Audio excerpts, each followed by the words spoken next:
ભૂતકાળની અંદર પણ જે નીટની પરીક્ષા અથવા તો કહી શકાય કે એસએસસી સીજીએલની પરીક્ષાઓ હોય તો એ આ જ પ્રકારે ટેલિગ્રામ એપ્લિકેશનના માધ્યમથી આ પેપરો વેચવામાં આવેલા છે. 1 મે 2026ના રોજ આ જ રીતે જે વર્તમાનમાં 3 મેના રોજ જે નીટનું પેપર લેવાનું હતું તો એની પીડીએફ ફાઇલ ઓલરેડી 1 મેના રોજ ભરતી થઈ ગઈ હતી. એટલે આની પર દાવો કરવો એ અમારા માટે અત્યારે કદાચ વધારે પડતું થઈ શકે. આ સાયબર ફ્રોડ છે કે ખરેખર પેપર લીક થયેલું છે એ તપાસ કરવાની જવાબદારી એ પોલીસ તંત્રની છે. પોલીસ તંત્ર આની પર કદાચ તપાસ કરી શકે છે.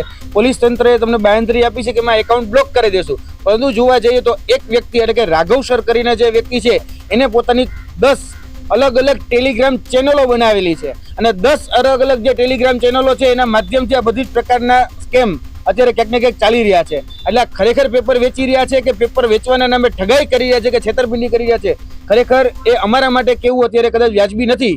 અમે એવી એક્સપેક્ટેશન અથવા અપેક્ષા રાખીએ છીએ કે વિદ્યાર્થીઓ સાથે કે છેતરપિંડી ન થાય, એ પૈસાના માધ્યમથી પણ ન થાય અને કોઈને લોભામણી જાહેરાત કે આમલી પીપલી દેખાડીને પણ ક્યાંક એની સાથે ઠગાઈ ન કરે એ પણ આ બાબતથી ધ્યાન આવે. કારણ કે 5,74,00,000ના ઉઘરાણા થયા છે, તો 5,74,00,000ના ઉઘરાણા ભવિષ્યમાં ન થાય એના તકેદારીના ભાગરૂપે આ પ્રેસ કોન્ફરન્સ છે. બાકી તપાસ કરવાની જવાબદારી એ પોલીસ અધિકારીની છે.